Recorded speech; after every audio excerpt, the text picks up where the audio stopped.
December 19th, 1944, 11:47 a.m., Verdun, France. The room falls silent. Dwight David Eisenhower, Supreme Allied Commander of all forces in Western Europe, stares across the table at George Smith Patton, Jr. 12 seconds pass. No one moves. Outside, snow falls on the cobblestones of Verdun, the same streets that ran red with French blood 30 years before. Inside this stone building, beneath vaulted ceilings that have witnessed a century of military councils, the fate of the Western Front hangs on 12 seconds of silence. Patton has just said something impossible. 48 hours, 3 divisions, a 90-degree pivot of an entire army. Bernard Montgomery sits to Eisenhower's left, arms crossed, a faint smile on his lips. The smile says everything. It says, "I told you so." It says, "Patton is reckless." It says, "This is madness and we both know it." Omar Bradley sits to Eisenhower's right, eyes down, studying his hands. Bradley knows Patton better than anyone in this room. They were classmates at West Point, brothers in arms, and Bradley's silence speaks volumes too. It says, "I want to believe him." It says, "But I cannot be sure." Eisenhower's eyes remain fixed on Patton, 54 years old, 5-star general, commander of the greatest military coalition in human history. Eisenhower has spent 3 years balancing egos, managing personalities, navigating the impossible politics of British pride and American ambition. 3 years of choosing his words carefully. 3 years of consensus building. 3 years of avoiding risks that could fracture the alliance. And now this. Patton stands there, shoulders back, jaw set, utterly certain. 59 years old, 4 stars on his collar, 2 ivory-handled pistols on his belt, a face that looks carved from granite. A man who does not know how to doubt himself. Eisenhower inhales slowly. In 12 seconds, a man can think many things. He thinks, if Patton is wrong, Bastogne falls. The Germans exploit the gap. The offensive widens. We lose momentum. Spring comes late. The war drags on. Men die. Thousands of them. Tens of thousands. He thinks, if Patton is wrong, I will be blamed. Churchill will question my judgment. Roosevelt will lose confidence. Marshall will wonder if he chose the right man. My career ends not with victory, but with the greatest military disaster since Kasserine Pass. He thinks if Patton is right. 12 seconds. Eisenhower leans forward. "George," he says quietly, "if anyone can do it, you can." A pause. "You have the green light." The room exhales. Montgomery's smile vanishes. Bradley looks up, surprised. Patton nods once, turns on his heel and walks out without another word. The door closes behind him. The sound echoes in the stone chamber. Eisenhower sits back in his chair. What has he just done? What has he just bet on? And why in this moment does he feel not relief, but a deeper, colder uncertainty? The answer to that question begins 2 weeks earlier, December 5th, before the German attack, before Bastogne was even a name that mattered, before everything changed. December 5th, 1944, Supreme Headquarters, Allied Expeditionary Force, Versailles, France. The palace is quiet, in the way only command centers are quiet. Beneath the gilded ceilings and crystal chandeliers of Louis XIV's great monument to absolute power, a different kind of power operates. Typewriters clack, telephones ring, officers move through marble hallways with reports tucked under their arms. The machinery of war hums with relentless efficiency. Eisenhower sits alone in his office. A single lamp illuminates the desk. The rest of the room falls into shadow. Outside, winter rain taps against tall windows. An ashtray overflows with cigarette butts. Eisenhower chain smokes when he works late. 3, 4, sometimes 5 packs a day. The staff has stopped counting. He reads an intelligence summary. Page 1, German formations identified along the Western Front. Depleted, low morale, fuel shortages. The Wehrmacht is finished as an offensive force. Consensus across all Allied intelligence agencies. Page 2, assessments from British intelligence. Montgomery's staff concurs. The Germans will defend. They will delay. They will retreat slowly. But they will not attack. They cannot attack. They lack the resources. Page 3. A single paragraph, a footnote really, from the 3rd Army's intelligence section, Colonel Oscar Koch Patton's G2. Intercepted communications suggest unusual troop movements in the Eifel region. Recommend continued monitoring of the Ardennes sector. Eisenhower reads it twice. He sets the paper down. Lights another cigarette. Leans back. The Ardennes. Dense forests. Poor roads. Quiet sector. Thinly held by inexperienced American divisions rotating in for rest after heavy combat. Everyone knows the Ardennes is quiet. It has been quiet for months.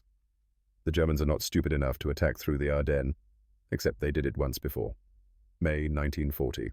The Germans punched through the Ardennes, bypassed the Maginot Line, and reached the Channel in 10 days. France fell in 6 weeks. The British Army escaped at Dunkirk by the skin of its teeth. But that was different. The French were unprepared, complacent, overconfident. We are not the French Eisenhower thinks. And yet, Oscar Koch is not a man who sees ghosts. Patton trusts him. Patton, for all his faults, has good instincts about the enemy, better instincts than most. Eisenhower picks up the telephone. "Get me General Montgomery."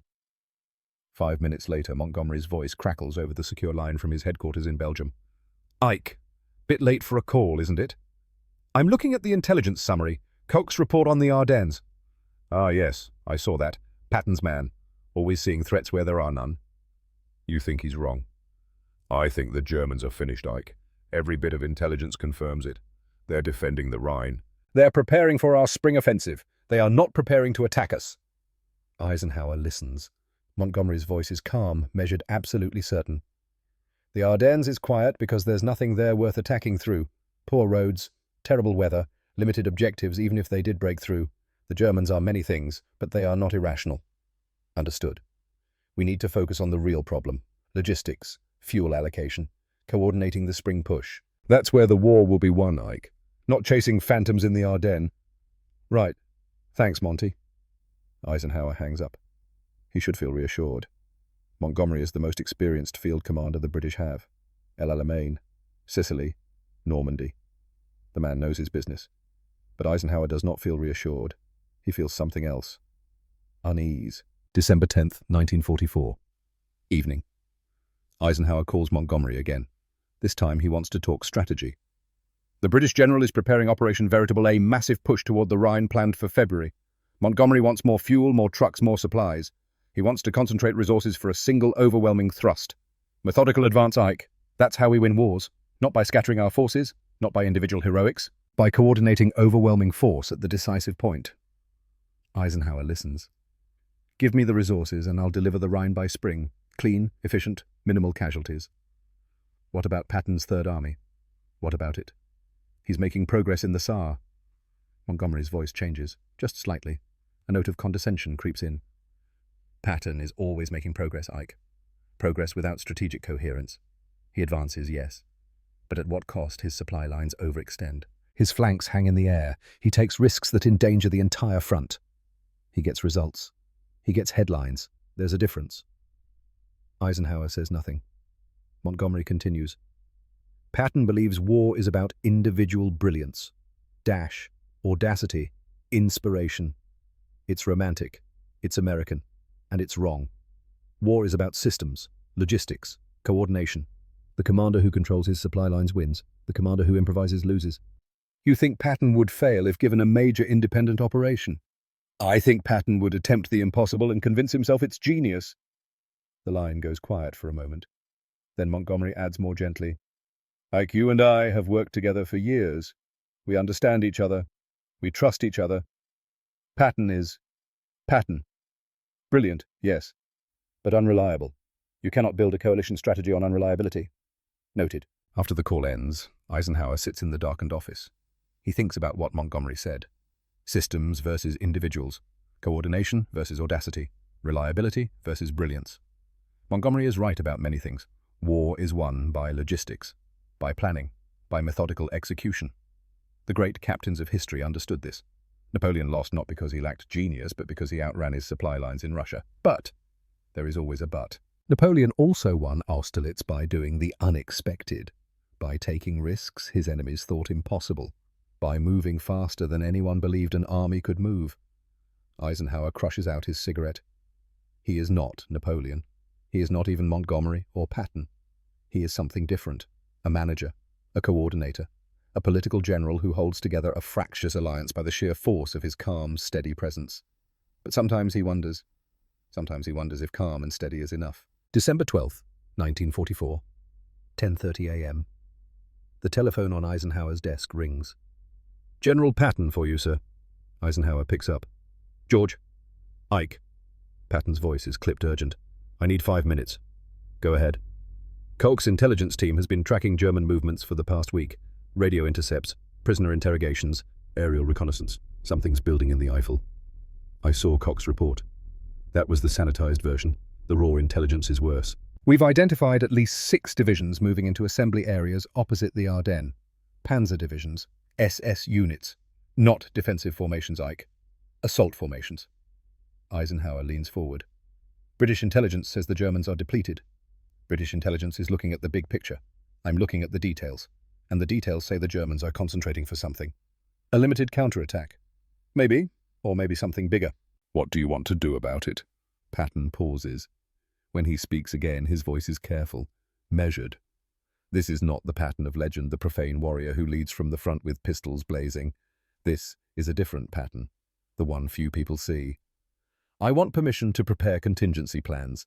If the Germans attack through the Ardennes, I want to be ready to pivot north and hit their flank. You're in the middle of the Saar offensive? I know. Pulling resources for contingency planning could slow your progress. It could, or it could save the entire front. Eisenhower considers. This is the problem with Patton. The man is never just a field commander. He is a prophet, a gambler, a risk-taker who trusts his instincts over hard evidence. And sometimes his instincts are right. But sometimes they are catastrophically wrong. Do it, Eisenhower says. Prepare your contingency plans. But do not under any circumstances let it interfere with your current operations. If the Germans don't attack, I need you pushing toward the Rhine. Understood? Understood. And George, yes. Keep this between us. If Monty finds out you're diverting attention to hypothetical scenarios, he'll raise hell about resource allocation. Understood. The line clicks dead. Eisenhower sets down the receiver. He has just given Patton permission to chase a ghost, or prepare for a disaster. He does not know which. What he does know is this. He has made a choice. A small choice. A quiet choice. But a choice nonetheless. He has chosen to trust Patton's instincts over Montgomery's certainty.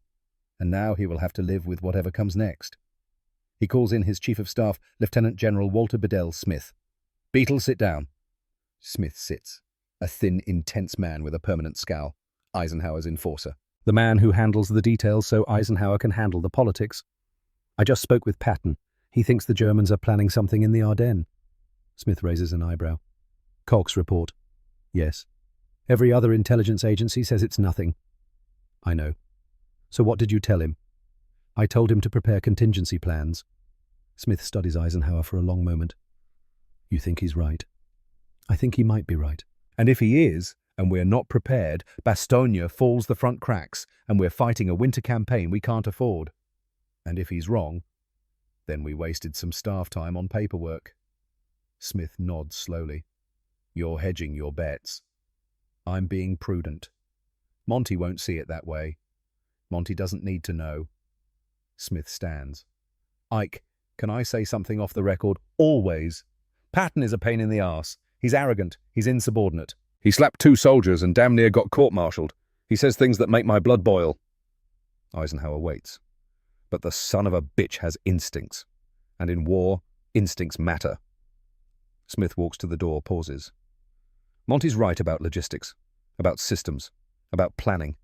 But Patton's right about something else. War is chaos. And when chaos comes, you need someone who can move fast. He leaves. Eisenhower sits alone again. He thinks about what Smith said. Systems versus chaos. Planning versus instinct. Montgomery versus Patton. But that is not quite right, is it? The real question is not Monty versus Patton. The real question is, what does Eisenhower believe? Does he believe war is won by preparation and method, by avoiding mistakes, by building systems that cannot fail? Or does he believe war is won by seizing moments, by taking risks, by trusting men who see opportunities others miss? He does not have an answer. Not yet. But he will. Soon. Because in 4 days the Germans will attack. And when they do, Eisenhower will have to choose not between right and wrong, but between 2 kinds of right. And the choice he makes will define everything. December 16th, 1944, 2:15 a.m. The telephone shatters the silence. Eisenhower wakes. Disoriented. For a moment he does not remember where he is. Then it comes back. Versailles. His quarters. The small bedroom attached to the office. He reaches for the phone. Yes. Ike, it's Brad. Omar Bradley's voice, tight, strained. What is it? The Germans attacked an hour ago. Massive offensive. Ardennes sector. At least 15 divisions. Maybe more. The whole front is collapsing. Eisenhower sits up. How bad? Bad. Communications are down across the entire 8th Corps sector.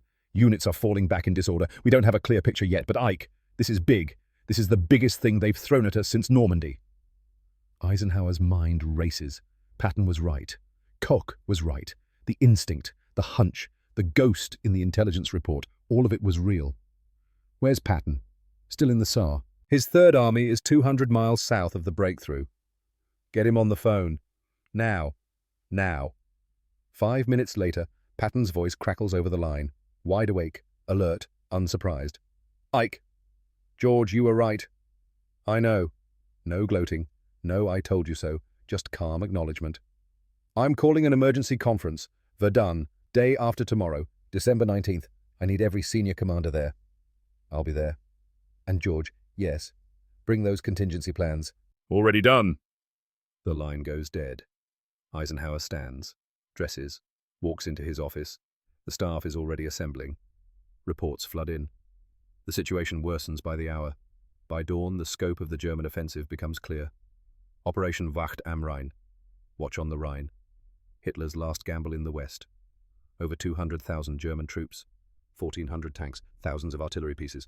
All concentrated on an 80-kilometer front, held by 4 thinly stretched American divisions. The objective, drive to Antwerp. Split the Allied armies. Force a negotiated peace. The result, so far, chaos. American units are surrounded. Supply lines severed. Communications broken. Panic spreads. In some sectors, entire regiments dissolve. Men abandon equipment and flee west. By noon, Eisenhower knows 2 things for certain. First, this is the greatest crisis the Allied forces have faced since D-Day. Second, the key to stopping it is a small Belgian town called Bastogne. 7 roads converge at Bastogne. Control those roads and you control movement across the entire Ardennes. Lose Bastogne and the Germans can exploit the breakthrough. Drive west. Split the front. Eisenhower issues orders. The 101st Airborne Division, resting near Reims after 2 months of continuous combat, will move immediately to Bastogne. The 10th Armoured Division will reinforce them. Together, they will hold the town at all costs. At all costs. Those words echo in Eisenhower's mind. At all costs means men will die. Thousands of them. The 101st is exhausted, under strength. They have been fighting since Normandy. They need rest. They need reinforcements. They need time. They will get none of those things, because Bastogne must hold. And if Bastogne holds, the Germans cannot exploit their breakthrough. And if the Germans cannot exploit, they will lose momentum. And if they lose momentum, the Allies can counterattack. But, there is always a but, holding Bastogne is not enough. Someone has to relieve it. Someone has to drive north, punch through the German flank, and break the encirclement before the defenders are overwhelmed. Montgomery's forces are 200 miles north preparing for their own operations. Pulling them south would take weeks. Hodges's First Army is reeling from the German assault, fighting desperately just to stabilize the line. Bradley's 12th Army Group is in disarray. That leaves one option. Patton, Third Army, 200 miles south, currently engaged in the SAR offensive. Momentum, progress, results. Can Patton disengage from one battle turn 90 degrees march through winter conditions and attack into the teeth of a German offensive? Eisenhower does not know, but he is about to find out. Because in 3 days he will ask that question in front of every senior Allied commander, and Patton will give an answer that no one believes, except perhaps Eisenhower himself. December 18th, 1944. Evening. Eisenhower works late again. The office is cold. The heating system cannot keep up with the winter chill seeping through the palace walls. He wears his uniform jacket, smokes cigarette after cigarette, studies maps. The situation has deteriorated. Bastogne is now surrounded. The 101st Airborne and elements of the 10th Armoured hold the town, but they are cut off. Supplies dwindle. Ammunition runs low. The Germans attack repeatedly, probing for weaknesses. Elsewhere along the Ardennes front, American forces fight desperate holding actions. Some units break, others stand. The line bends, bulges, threatens to snap. Eisenhower has made a decision. Tomorrow he will convene the emergency conference at Verdun. Every senior commander, every option on the table. He picks up the phone. "Get me General Patton." Patton answers immediately. "Ike, George, I need you in Verdun tomorrow, 1100 hours. I'll be there. And I need you to bring those contingency plans. All of them." A pause. "You're going to ask me to turn north." I'm going to ask you when you can attack. Another pause. Longer this time. I can have 3 divisions moving north within 48 hours of your order. Eisenhower closes his eyes. 48 hours. It sounds impossible. George, are you certain? I'm certain. You're currently engaged in the Saar. You're 200 miles from Bastogne. The roads are ice. The weather is hell. You'd be pivoting an entire army 90 degrees in the middle of winter. I know what I'd be doing. And you can do it in 48 hours? Yes. Eisenhower wants to believe him, needs to believe him. But can he? We'll discuss it tomorrow. Verdun. Bring your operations officer. Bring your maps. Bring proof that this is possible. Done. The line goes dead. Eisenhower sets down the phone. He stands, walks to the window, looks out over the darkened palace grounds. Snow falls, silent, relentless. Somewhere to the east, men are dying. The 101st Airborne holds Bastogne against overwhelming odds. They believe relief is coming. They must believe it, because without that belief, they will break. And if they break, Bastogne falls. And if Bastogne falls, the German offensive succeeds. And if the offensive succeeds, the war drags on. Into spring, into summer, maybe into another year. How many men will die in that extra year? 50,000. 100,000.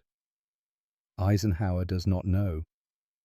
What he knows is this: tomorrow in Verdun, he will have to make a choice. Trust Montgomery's caution. Consolidate. Defend. Fight a slow, methodical campaign to push the Germans back. Or trust Patton's audacity. Gamble. Attack.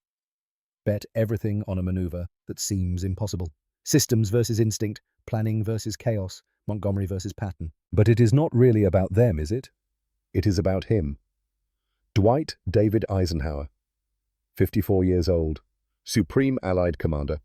A man who has spent his entire career avoiding unnecessary risks. A man who builds consensus, who manages egos, who leads through calm, steady competence. What does he believe?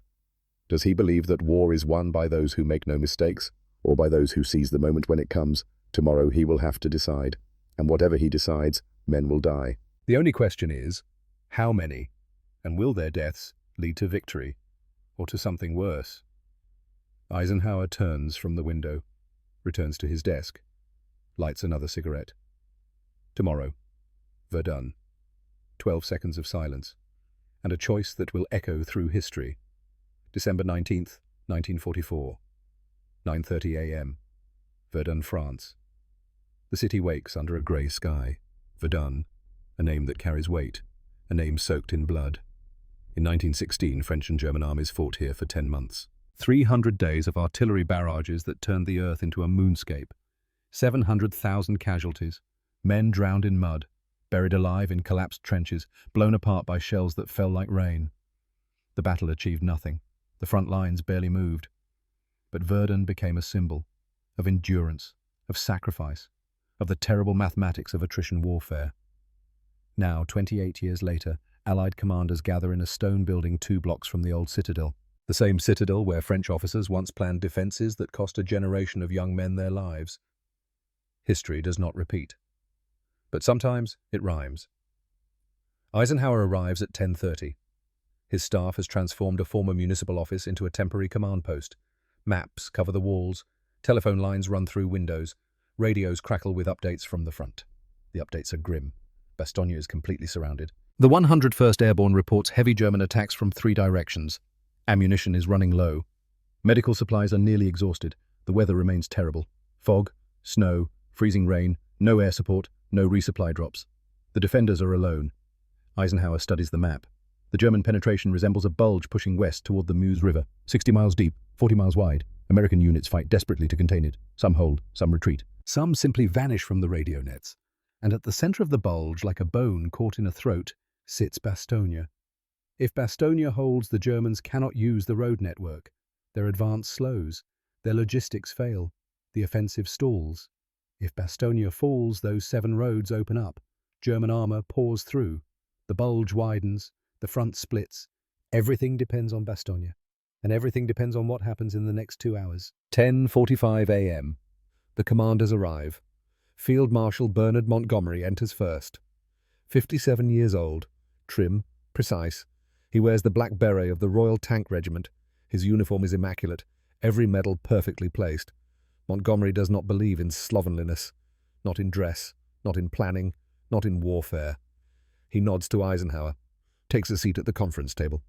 Omar Bradley arrives next. 51 years old, wire-rimmed glasses, quiet demeanor. Bradley is Eisenhower's closest friend in the theater. They trust each other, understand each other. But today, Bradley looks exhausted. His 12th Army Group is taking the brunt of the German offensive. His divisions are scattered. His communications are chaos. He sits beside Montgomery, says nothing. Courtney Hodges comes in, commander of 1st Army, 64 years old, a soldier's soldier. Hodges has been fighting since the Meuse Argonne in 1918. He knows what German offensives look like. He has seen what happens when defenses collapse. His face is drawn, pale. The past 3 days have aged him. Lieutenant General Jacob Devers, 6th Army Group, Leonard Gero, V Corps, a dozen other senior officers. The room fills. And then at 10:55, George Patton walks in. He is impossible to miss. 6 feet tall, broad shoulders, ivory-handled pistols on his hips, a face that looks like it was carved from stone by an angry god. Patton does not enter rooms. He dominates them. But today something is different. Today Patton is calm. He carries a leather map case, walks directly to his seat, sits, places the case on the table in front of him, waits. No grand entrance, no profanity, no theatrical gestures, just quiet confidence. Eisenhower watches him. Patton meets his eyes, nods once. The clock strikes 11. Eisenhower stands. 11 a.m. Gentlemen? The room falls silent. Eisenhower speaks without notes. His voice is calm, measured. The voice of a man who has already accepted the weight of what must be done. 3 days ago, the Germans launched the largest offensive we have faced since Normandy. They have committed significant forces. Their objective is clear. Drive to Antwerp. Split our armies. Force a negotiated settlement. He pauses. They will not succeed. But the question before us is not whether they will succeed. The question is how we will stop them, and how quickly. Eisenhower points to the map. Bastogne is surrounded. The 101st Airborne is holding, but they cannot hold indefinitely. We need to relieve them. We need to do it soon, and we need to do it in a way that not only saves Bastogne, but turns this German offensive into a German disaster. He looks around the table. I want options. I want timelines. I want realistic assessments of what we can do and when we can do it. Montgomery raises a hand. Ike, if I may. Go ahead, Monty. Montgomery stands, walks to the map. He moves with the precision of a man who has studied every inch of this terrain. The situation is serious but not catastrophic. The Germans have overextended. Their supply lines are stretched. Their flanks are exposed. What we must not do is react hastily. He taps the map. I recommend we consolidate our northern positions. Pull back where necessary. Establish a solid defensive line. Allow the Germans to exhaust themselves against prepared defenses. Then, when they are weak, we counterattack methodically. How long would that take? Eisenhower asks. To establish the defensive line, 3 to 4 days. To launch a coordinated counteroffensive, 2 weeks, perhaps 3. And Bastogne. Montgomery hesitates. Bastogne is regrettable. But we cannot allow sentiment to dictate strategy. If the 101st can hold for 2 weeks, excellent. If not, he trails off. Bradley speaks up. They can't hold for 2 weeks, Monty. They've got ammunition for maybe 3 more days. 4, if they're lucky. Then we must hope they are lucky. The room shifts uncomfortably. Eisenhower remains expressionless. Other opinions? Hodges clears his throat. My 1st Army is in no position to mount an immediate counterattack. We're still trying to stabilize the line. If I had to estimate, 5 days before we could redirect forces south toward Bastogne. Maybe 7. Gero nods. V Corps is the same. We're fighting to hold what we have. Offensive operations are at least a week away. Bradley removes his glasses, rubs his eyes. 12th Army Group could coordinate something in 4 to 5 days. But it would be limited. A few divisions. Not enough to break a determined German defense around Bastogne. Eisenhower listens. 4 days, 5 days, 7 days, 2 weeks. All of them too long. He knows it. They know it. But what choice do they have? Moving armies is not like moving chess pieces. It requires fuel, ammunition, food, medical supplies, engineers to repair roads, military police to direct traffic, communication networks to coordinate movement. You cannot simply order an army to turn around and expect it to happen overnight. Except Eisenhower's eyes move to Patton. George. Patton looks up. When can you attack? The room goes very still. Patton does not hesitate. December 22nd. 3 divisions. 48 hours from now. Silence. Complete, total silence.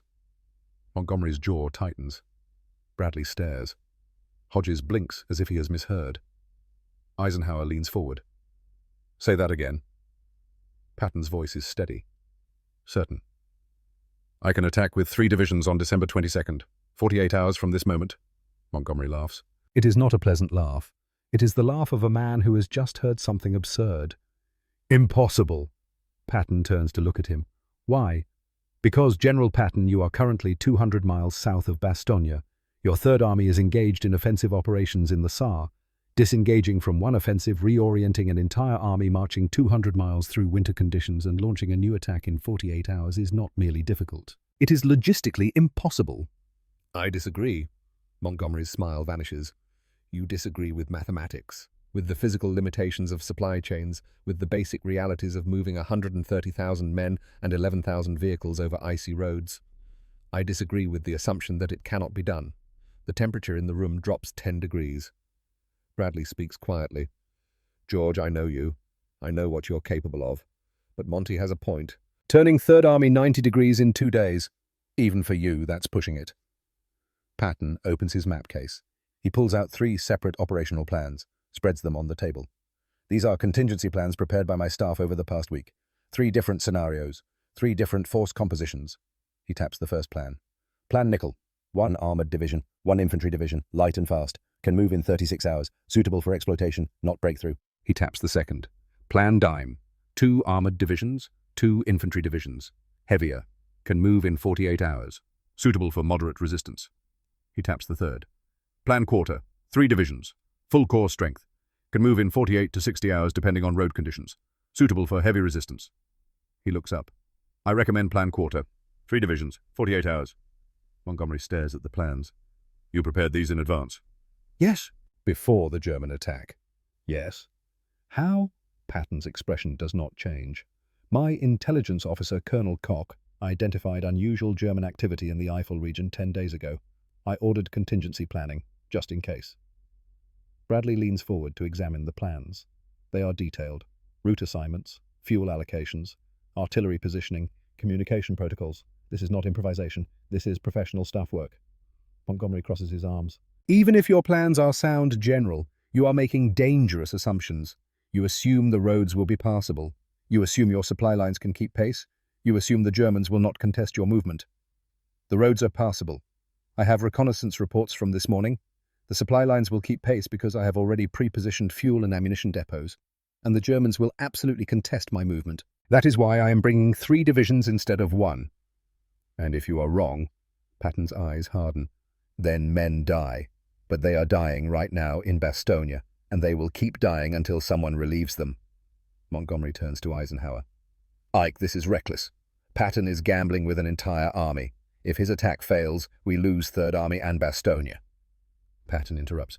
If we wait 2 weeks, we lose Bastogne for certain. And we give the Germans time to consolidate their positions, time to bring up reserves, time to turn this breakthrough into a sustained offensive. Better to lose Bastogne than to lose Bastogne and Third Army both. We will not lose Third Army. You cannot know that. I can, because I have spent the last 10 days preparing for exactly this scenario. Montgomery's face flushes red. Preparation does not eliminate risk, General. It mitigates it, and the risk here is catastrophic. So is the risk of doing nothing? Eisenhower raises a hand. Enough. Both men fall silent. Eisenhower stands, walks to the map, studies it for a long moment. Everyone watches him. This is the moment. This is the decision. Eisenhower turns. Monty, step outside with me. Montgomery follows him out of the conference room. The door closes. Inside, the remaining officers sit in uncomfortable silence. Bradley looks at Patton. George, are you sure about this? Patton's voice is quiet. Brad, I have never been more sure of anything in my life. If you fail, I will not fail. Ike is putting his career on the line. I know. Bradley shakes his head slowly. 48 hours. Jesus Christ, George. 48 hours.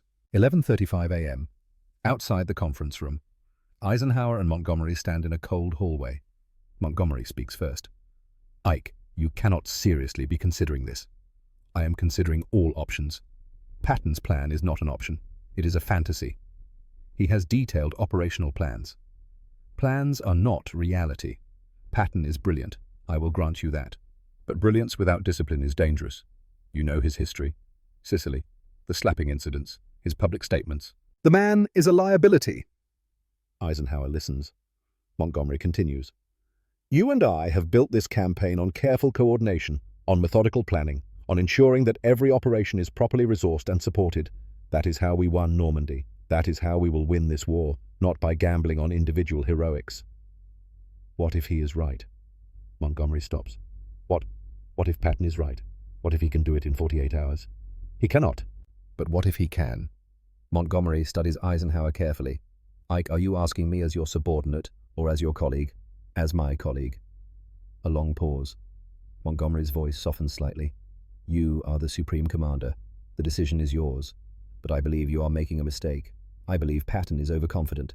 I believe he is underestimating the difficulties. And I believe that when his attack fails, you will bear the consequences. Noted. Is there anything I can say to change your mind? Eisenhower meets his eyes. Monty, I trust your judgment. I always have. But I also trust my own instincts. And my instincts tell me that sometimes the safe choice is the wrong choice. Montgomery nods slowly. Then I hope your instincts are correct. They return to the conference room. 11:42 a.m. Eisenhower sits. The room waits. He looks at Patton. George, if I give you the green light, what exactly will you do? Patton points to the map. The 4th Armored Division will lead the assault. They are my best unit. Experienced, aggressive. They will drive north on 3 separate routes to avoid traffic congestion. Behind them, the 26th and 81st Infantry Divisions will follow. Total strength approximately 65,000 men, 15,000 vehicles. Fuel, pre-positioned at depots along the routes. My quartermaster units have been stockpiling for a week. Ammunition. Same. We have enough for 3 days of sustained combat. Resupply convoys will follow the assault. Air support. If the weather clears, yes. If not, we fight without it. German resistance. Unknown. But I assume heavy. That is why I am bringing overwhelming force. Eisenhower asks the critical question. George, what if you cannot do it in 48 hours? Patton does not flinch. Then I will do it in 72, but I will do it. Eisenhower leans back. He thinks about Montgomery's warnings, about Bradley's concerns, about the risks, about what happens if Patton fails.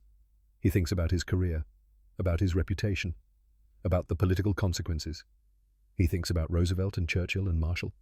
And then he thinks about something else. He thinks about the men in Bastogne, the 101st Airborne, paratroopers who jumped into Normandy on D-Day, who fought through hedgerows and captured Carentan, who have been in combat for 6 months without rest. They are surrounded, low on ammunition, freezing, wounded piling up in aid stations, and they believe someone is coming. They must believe it, because without that belief they will break. Eisenhower makes his decision. George, you have the green light. The room exhales. Patton nods once. Thank you, Ike. Do not thank me yet. If you fail, we both go down.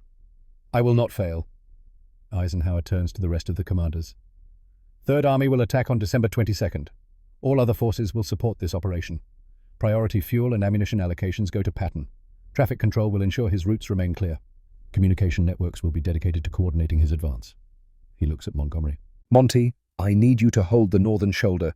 Keep the Germans from widening the bulge. Can you do that? Montgomery's voice is tight.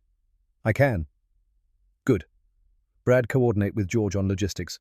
Make sure he has everything he needs. Bradley nods. Done. Eisenhower stands. Gentlemen, we have 48 hours to turn this disaster into an opportunity. Let's get to work. The meeting ends. Officers file out. Maps are rolled up. Telephones start ringing. Patton walks toward the door. Eisenhower calls after him. George, a word. Patton stops, turns. They are alone. Eisenhower walks over, speaks quietly. George, do not promise me something you cannot deliver. Patton's face is serious. Ike, I have spent 10 days preparing for this. My staff is ready. My units are ready. The plans are solid. But war is unpredictable. Roads collapse. Bridges fail. Weather changes. I cannot promise perfection. What can you promise? Patton thinks for a moment. I can promise that I will do everything in my power to reach Bastogne. I can promise that my men will fight harder than they have ever fought. I can promise that if it is humanly possible, we will be there in 48 hours. Eisenhower studies him. That is all I can ask. They shake hands. Patton leaves. Eisenhower stands alone in the empty conference room. He has just made the biggest gamble of his career. He has bet everything on one man, one army, one impossible maneuver. If Patton succeeds, the German offensive fails. The war in the West turns decisively in favor of the Allies. Victory comes sooner. Lives are saved. If Patton fails, Bastogne falls. The German offensive widens. The war drags on. And Eisenhower's reputation as a careful, methodical commander is destroyed. He walks to the window. Outside, snow falls on the streets of Verdun, the same streets where 28 years ago French soldiers died by the tens of thousands defending against a German assault. History does not repeat, but sometimes it rhymes. Eisenhower lights a cigarette. In 48 hours, he will know if he made the right choice, or the worst mistake of his life. December 19th, 1944.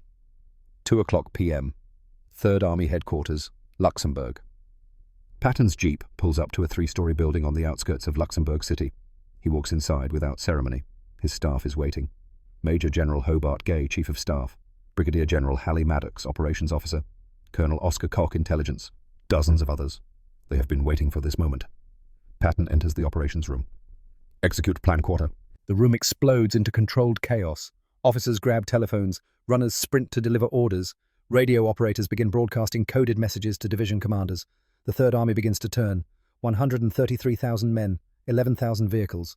An entire army engaged in offensive operations in the Saar will now disengage, pivot 90 degrees and march north into the teeth of a German offensive. It has never been done before. Not at this scale. Not at this speed.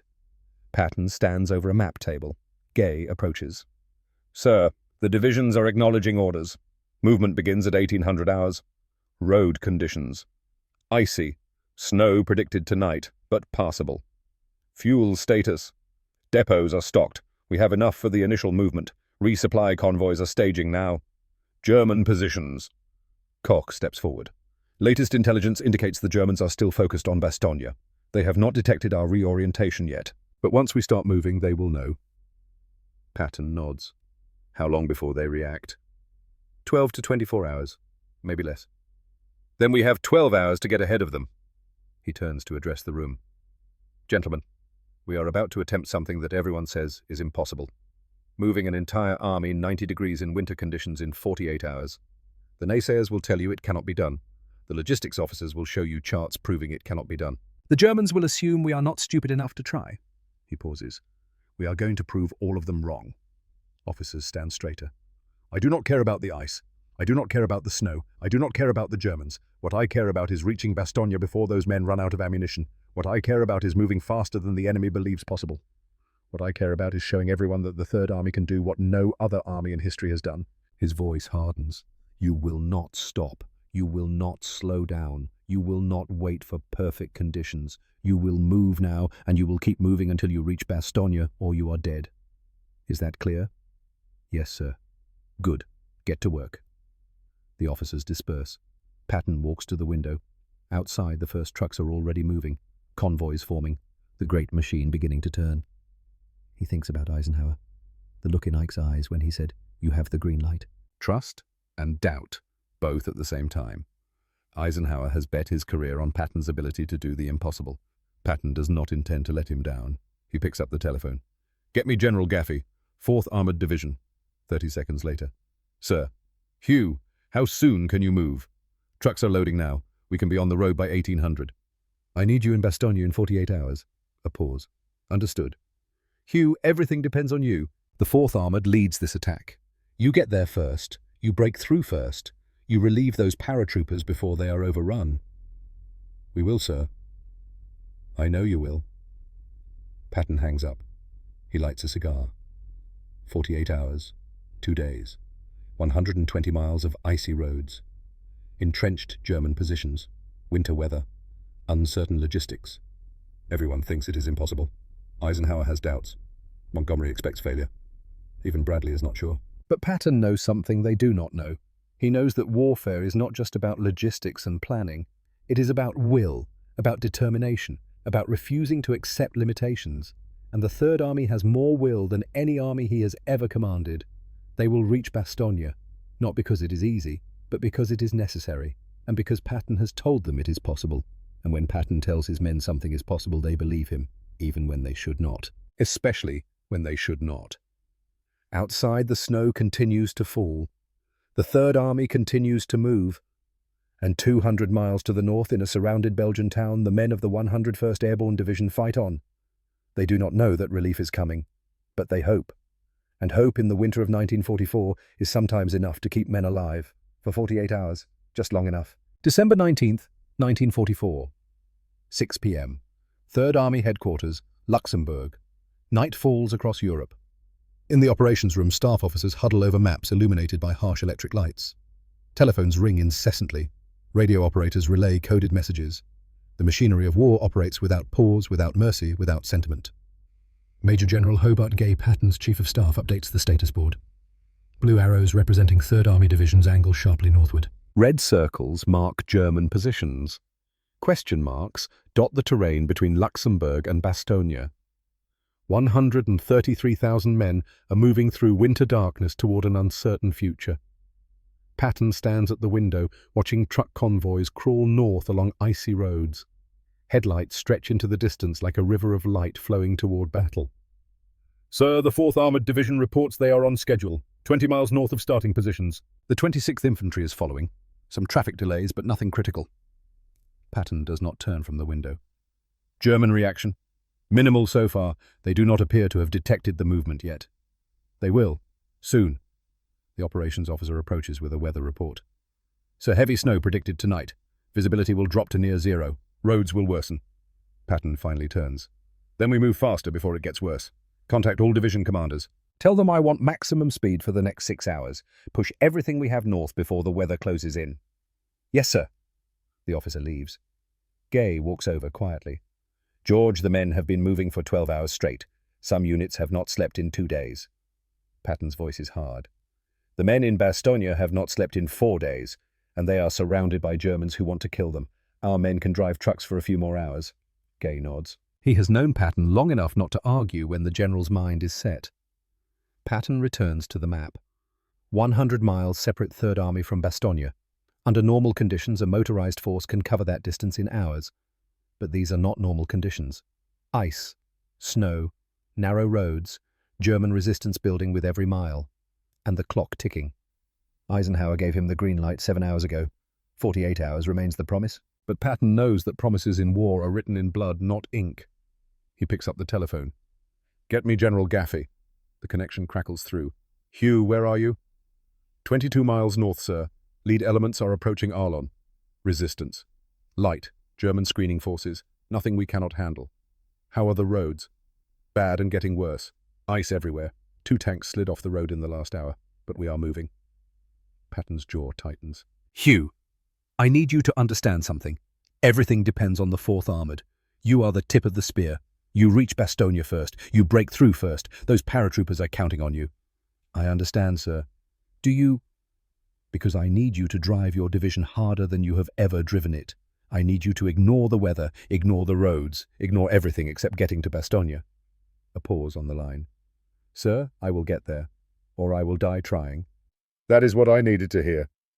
Patton hangs up. Gay watches him carefully. "George, what if the weather gets too bad? What if the roads become impassable?" Patton's eyes are cold. "Then we abandon the vehicles and walk. But we do not stop." December 20th, 1944. 3 a.m. Supreme Headquarters, Versailles. Eisenhower sits alone in his office. The building is silent at this hour. The day staff has gone to sleep. The night staff operates in whispered efficiency. Outside, darkness presses against the windows like a physical weight. Reports from the Ardennes cover his desk. Bastogne is completely surrounded. The 101st Airborne fights off repeated German assaults. Ammunition is running critically low. Medical supplies nearly exhausted. The weather prevents resupply drops. Another report from Third Army. Patton's movement continues. 50 miles north of starting positions, no major problems yet. But the real test lies ahead. The telephone rings. Eisenhower picks it up. "Montgomery, sir?" He hesitates. It is 3 in the morning. Montgomery does not call at 3 in the morning unless something is wrong. Put him through. Montgomery's voice is crisp despite the hour. Ike, I apologize for calling so late. What is it, Monty? I have been reviewing the tactical situation, Third Army's movement, the weather forecasts, the German deployments. Eisenhower waits. Ike, I believe we should reconsider, pull Patton back, consolidate our positions, wait for better weather, mount a coordinated offensive in a week's time with proper air support. Eisenhower's hand tightens on the receiver. Patton is already moving. Pulling him back now would create chaos. Better chaos now than catastrophe later. If Patton's attack fails, we lose Third Army, we lose Bastogne, we lose the initiative. And if we wait a week, we definitely lose Bastogne. Perhaps, but we save Third Army to fight another day. Eisenhower closes his eyes. Montgomery is not being obstructionist, he is being prudent, careful, everything a good commander should be. But prudence has a cost too. Monty, I have made my decision. Patton continues. Silence on the line. Then Montgomery speaks quietly. Ike, we have worked together for years. I have enormous respect for you. But I believe you are making a mistake, and I want it on record that I advised against this course of action. Noted. Anything else? No. Good luck, Ike. I hope you are right. The line goes dead. Eisenhower sets down the receiver. He walks to the window, stares out at nothing. Montgomery is protecting himself, creating distance, ensuring that if Patton fails, the blame falls on Eisenhower alone. Smart politics. But it stings nonetheless, because Montgomery is also right. The risks are enormous. Patton could fail. Third Army could be mauled. The German offensive could widen. And if that happens, Eisenhower will bear full responsibility. His career will end. His reputation will be destroyed. History will remember him as the general who gambled everything and lost. He lights a cigarette. Thinks about the paratroopers in Bastogne. Young men, 20 years old, 25, freezing in foxholes, rationing ammunition, believing that someone is coming to save them. They cannot know that their fate rests on a decision made by a man 200 miles away, a man who has never met most of them, a man who is betting their lives on another man's promise. Eisenhower exhales smoke slowly.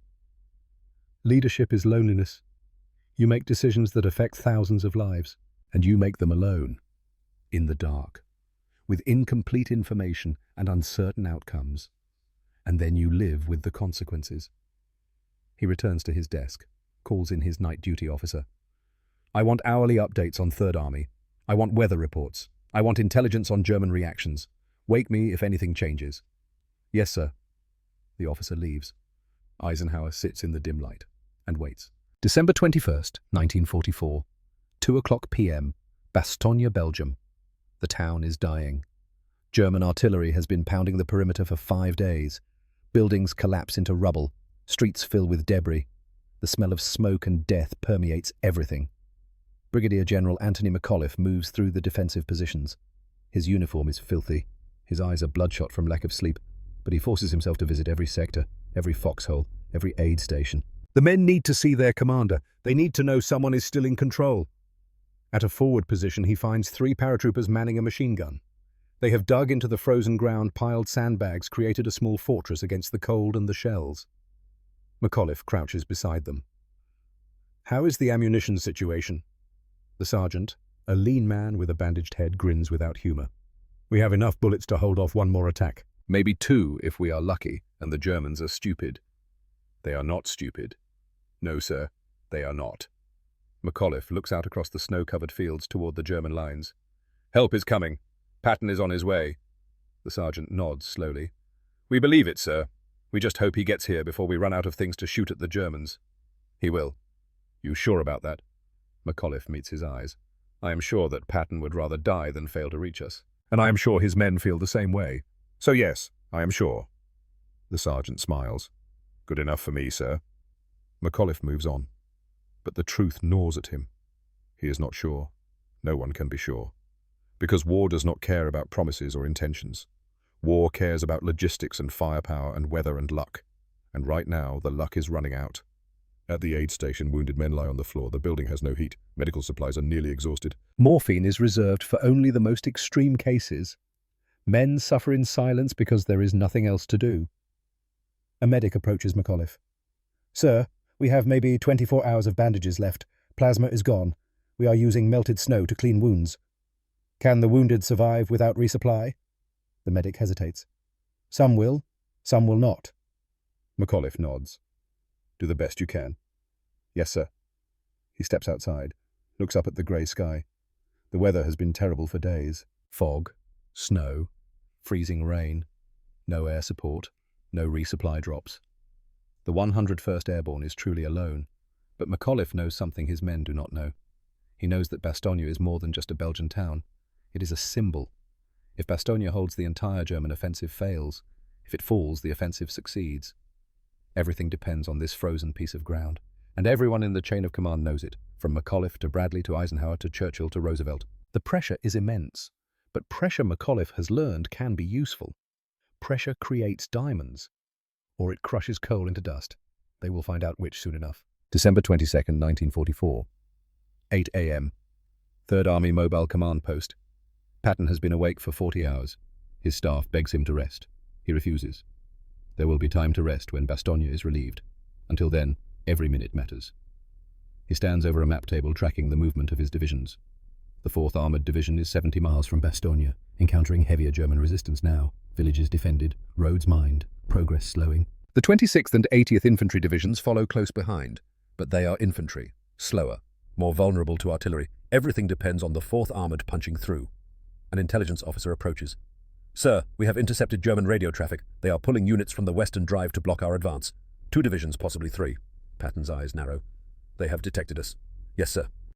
How long before they are in position? Best estimate 24 to 36 hours. Patton does the math. If the Germans establish a solid defensive line, breaking through becomes exponentially harder. More time, more casualties, more risk of failure. He picks up the radio. Get me Gaffy. Now. 30 seconds later. Sir. Hugh, the Germans know we are coming. They are moving reserves to block you. You have maybe 24 hours before they establish a strong defensive line. Understood. I need you to attack continuously for the next 24 hours. No rest, no consolidation, just forward momentum. Break through before they can set up. A long pause. Sir, my men are exhausted. We have been fighting for 3 days straight. I know. But if you stop now, if you give the Germans time to dig in, we will never break through, and Bastogne will fall. Another pause. Understood, sir. We will not stop. I know you will not. Because you are the 4th Armoured Division, and the 4th Armoured does not know how to quit. Patton hangs up. Gay approaches quietly. George, you are asking the impossible. I have been asking the impossible for my entire career, and my men have been delivering it. This is different. The weather is getting worse. The Germans are reinforcing. The roads are ice. Patton turns to face him. Hobart, do you know what the difference is between a good general and a great general? What? A good general knows what is possible. A great general makes the impossible happen anyway. He walks to the window. I am not asking my men to do anything I would not do myself. I am not sending them anywhere I would not go. I am simply asking them to be better than they think they can be. And if they cannot, Patton's voice is cold, then we all fail together. But we will not know unless we try. December 23rd, 1944. 6 o'clock p.m. 4th Armoured Division. 40 miles from Bastogne. Lieutenant Colonel Crichton Abrams sits in his tank. 30 years old. Commander of the 37th Tank Battalion. A soldier's soldier. Hard. Competent. Fearless. His battalion has been fighting continuously for 4 days. They have lost 15 tanks. Dozens of men killed or wounded. The survivors are beyond exhausted. But they keep moving, because Patton ordered it. And when Patton orders something, you do it, or you die trying. Abrams studies the map. 40 miles to Bastogne. Normally, 40 miles is nothing. A few hours' drive. But these 40 miles are defended by some of the best troops Germany has left. Fallschirmjäger, Panzer Grenadiers, SS units. Men who know that if they fail here, Germany loses the war. They will not give ground easily. Abrams picks up the radio. All units, this is Thunderbolt 6. We attack at 1800 hours. No preliminary bombardment. We go in fast and hard. Objective is the village of Biggenville. We take it, hold it, and use it as a staging point for tomorrow's advance. Acknowledgements come back over the radio. Abrams checks his watch. 15 minutes. He thinks about the paratroopers in Bastogne. Men he has never met. Will probably never meet. But men who are depending on him nonetheless. The burden of that responsibility weighs heavily, but it also focuses him. This is what he trained for, what he prepared for. The moment when everything matters. At precisely 1800 hours, the battalion attacks. 30 Sherman tanks roar forward through the snow. Machine guns chatter. High-explosive shells slam into German positions. The battle is brutal and close range. Germans fire back. Panzerfausts streak through the air. One Sherman explodes, then another. Men burn. But the advance does not stop. Abrams's tank crashes through a fence across a field into the village. German infantry scatter. Some surrender. Others fight to the death. By 1930 hours, Bougainville is in American hands. Abrams counts the cost. 3 tanks destroyed, 12 men dead, 20 wounded, but they took the village, and tomorrow they will take the next one, and the day after that the next, until they reach Bastogne, or until there is nothing left to take it with. December the 24th, 1944. Dawn. Bastogne. Christmas Eve. The sky clears. For the first time in 2 weeks, sunlight breaks through the clouds. Men look up in wonder. Some pray. Others weep, because clear skies mean aircraft, and aircraft mean hope. At 0900 hours, the drone of engines fills the air. C-47 transport planes appear on the horizon, dozens of them, flying in tight formation toward Bastogne. German anti-aircraft guns open fire. Black puffs of flak fill the sky. One transport is hit, spirals down in flames, but the others continue. Over the town, cargo doors open, parachutes blossom, red, white, blue, hundreds of them drifting down like flowers falling from heaven. Ammunition, medical supplies, food, blankets. The defenders scramble to retrieve them, haul the supplies to distribution points. For the first time in days, they have what they need to fight. McAuliffe stands in the town square watching the resupply drop. An officer runs up. "Sir, message from 3rd Army. 4th Armoured Division is 25 miles south, fighting heavy resistance. Estimated time of arrival 24 to 48 hours. McAuliffe nods slowly. 25 miles. So close. But also so far, because 25 miles of defended terrain might as well be 1,000 miles. He looks at the officer. "Tell the men. Help is coming. We just need to hold one more day." "Yes, sir." The officer runs off. McAuliffe watches the parachutes drift down. One more day. They can hold one more day. They have to. December 25th, 1944. Christmas Day. Supreme Headquarters, Versailles. Eisenhower spends Christmas alone. His staff urged him to attend a holiday dinner. He declined. How can he celebrate when thousands of men are fighting and dying? He sits in his office reading reports. 3rd Army is close. The 4th Armoured Division is 15 miles from Bastogne, but the last 15 miles are the hardest.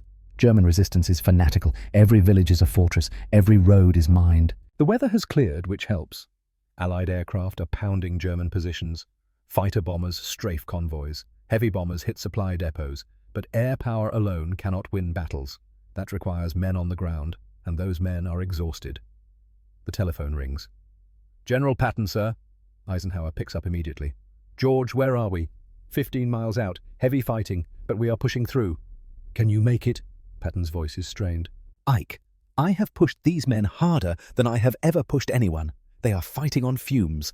Half of them have not slept in 4 days. We have lost over 100 tanks. Casualties are mounting." "But can you make it?" A long pause. "Yes, we will make it. But it will cost." "I know. Do it anyway." "Understood." Eisenhower hesitates. "George, I know what I'm asking. I know the price your men are paying. They know what they are fighting for, Ike. They know about Bastogne, about the paratroopers. They will not quit. Thank you. Do not thank me yet. Thank me when we break through." The line goes dead. Eisenhower sets down the receiver. He thinks about the men fighting in the snow, American boys from farms and cities, volunteers and draftees, men who 6 months ago were civilians and now are soldiers. They are dying for Bastogne, for a town most of them had never heard of until 2 weeks ago, but they are dying nonetheless. Because that is what soldiers do. They fight, they suffer, they die, and generals like Eisenhower make the decisions that send them into harm's way. The burden of command. It never gets lighter. December 26th, 1944. 4:45 p.m., 1 mile south of Bastogne. Lieutenant Charles Boggis peers through his tank periscope. The light is fading. Dusk approaches. If they do not break through tonight, they will have to wait until tomorrow, and tomorrow might be too late. His tank has been fighting for 6 hours straight. They punched through German defensive lines, bypassed strong points, ignored counterattacks, just drove north with single-minded determination. Now ahead through the smoke and snow, Bogues sees buildings. Bastogne. Driver forward, full speed. The Sherman accelerates. German fire erupts. Machine guns, anti-tank guns, shells explode around them. Bogues's tank shudders, a hit to the front armor, but the armor holds. They keep moving. 800 yards, 600, 400. Bogues sees American soldiers in white camouflage jackets, paratroopers, the 101st Airborne. He opens the turret hatch. Stands up despite the fire. Waves. A paratrooper runs toward the tank. Lieutenant Dwayne Webster, 326th Airborne Engineer Battalion. They lock eyes. Bogues shouts over the noise. "We're Americans!" Webster grins. "So are we." They reach out, shake hands across the gap between tank and foxhole. The siege of Bastogne is broken. December 26th, 1944, 5:15 p.m., 3rd Army Headquarters. The radio operator hands Patton the message. "Corridor opened. 4th Armored in contact with 101st Airborne. Bastogne relieved." Patton reads it again. Then he sets the paper down carefully. His staff watches, waiting for the explosion of triumph, the profane celebration, the theatrical victory speech. But Patton is quiet. He walks to the window, looks out at the winter landscape. 7 days. He promised Eisenhower 48 hours. It took 7 days. 168 hours instead of 48. By any reasonable measure, he failed to keep his promise, but he also succeeded in the only way that mattered. Bastogne did not fall. The 101st Airborne survived. The German offensive is blunted. Patton turns back to his staff. "Acknowledge the message. Tell Gaffey well done. Tell all division commanders well done." "Yes, sir." The staff waits. Patton speaks quietly. "Gentlemen, we just accomplished something that military historians will study for the next 100 years. We turned an entire army 90 degrees in winter conditions and relieved a besieged garrison against determined opposition." He pauses. "We did not do it in 48 hours. We did it in 7 days. Some will say that is failure. I say it is success, because the only deadline that mattered was before Bastogne fell, and we met that deadline." The staff nods. "Now get back to work. The war is not over." They disperse. Patton sits at his desk, picks up a pen, writes in his personal diary. "Today we relieved Bastogne. I told Eisenhower I could do it in 48 hours. I was wrong, but I was also right, because we did it when it mattered, and that is all that counts in war." He sets down the pen, lights a cigar, and allows himself for the first time in 7 days to feel satisfaction. December 27th, 1944, Bastogne. Eisenhower's jeep enters the town. The devastation is overwhelming. Entire blocks reduced to rubble. Burned-out vehicles line the streets. The smell of death hangs in the cold air, but the American flag still flies over the town square. McAuliffe meets Eisenhower at the command post. The two men shake hands. "General, your men performed magnificently." McAuliffe's voice is hoarse from exhaustion. "We held because we believed someone was coming." "Did you ever doubt?" McAuliffe smiles faintly. "Every single day, but we did not tell the men that." They walk through the town. Eisenhower sees the paratroopers, dirty, gaunt, hollow-eyed from lack of sleep, but standing, always standing. At a foxhole, Eisenhower stops, crouches down to talk to 3 young soldiers. "How long were you surrounded?" One of them, a corporal with a bandaged arm, grins. "Felt like forever, sir, but the calendar says 10 days. "That is a long time." "Yes, sir, but we knew Patton was coming, so we just had to hold until he got here." "You trusted he would come?" "Yes, sir, because Patton does not quit, and neither do we." Eisenhower stands, salutes them. They salute back. As Eisenhower walks away, he realizes something. This is why Patton was right. Not because of tactics or logistics or operational planning, but because Patton inspired belief. The paratroopers believed he would come. Patton's men believed they could reach them. And that belief, more than any military calculation, saved Bastogne. December 29th, 1944, 3rd Army Headquarters. Eisenhower and Patton sit alone. No staff, no aides. Just 2 generals who have carried the weight of this decision together.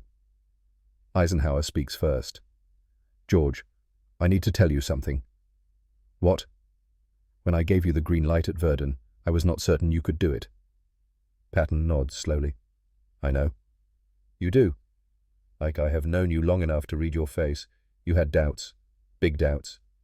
But you went anyway, because you trusted me enough to say yes despite your doubts." They sit in silence for a moment. Eisenhower continues. "Montgomery called me, multiple times. urging me to pull you back, to play it safe. And you did not. No. Why? Eisenhower thinks carefully. Because I realized something at Verdun. I realized that I had spent my entire career trying to be the perfect commander, making no mistakes, taking no unnecessary risks, building consensus. He meets Patton's eyes. But perfect commanders do not win wars, George. Bold commanders win wars. And sometimes being bold means trusting someone who promises the impossible. Patton is quiet. Then he says, "You took a bigger risk than I did, Ike." "How so?" "I risked my career on my ability to reach Bastogne. You risked yours on your belief in me. If I failed, we both went down. But your fall would have been farther." Eisenhower nods. "True." "So why did you do it?" "Because those men in Bastogne deserved a chance, and you were their only chance." They stand, shake hands. Patton says quietly, "Thank you for believing in me." Eisenhower responds, "Thank you for justifying that belief." January 10th, 1945. British 21st Army Group Headquarters. Montgomery enters Eisenhower's office. He looks tired. The past 3 weeks have been difficult. The Battle of the Bulge forced uncomfortable reassessments, revealed weaknesses, created tensions. "Ike, do you have a moment?" "Of course, Monty. Sit." Montgomery sits, silent for a long moment. Then, "I was wrong." Eisenhower waits. "At Verdun, I told you Patton's plan was impossible. I told you it would fail. I urged you not to approve it." He meets Eisenhower's eyes. "I was wrong. Not about the risks. The risks were real, but I was wrong about whether the risks were worth taking." Eisenhower speaks gently. "Monty, you were not wrong to be cautious. Caution has its place. But not in that moment. No, not in that moment." Montgomery nods slowly. "I have spent my career believing that war is won by preparation, by systems, by eliminating variables and executing perfect plans." He pauses. "But Patton taught me something. He taught me that the greatest variable in war is the human spirit, the refusal to accept defeat, the willingness to attempt what seems impossible. You cannot plan for that. No, you can only trust it." They sit in silence. Then Montgomery says, "When this war is over, military historians will study what Patton did. They will analyze the logistics, the tactics, the operational planning. Yes, but they will miss the most important part." "What is that?" "That he succeeded not because his plan was perfect, but because he inspired his men to believe they could do the impossible. And then they did." Eisenhower smiles. "That is exactly right."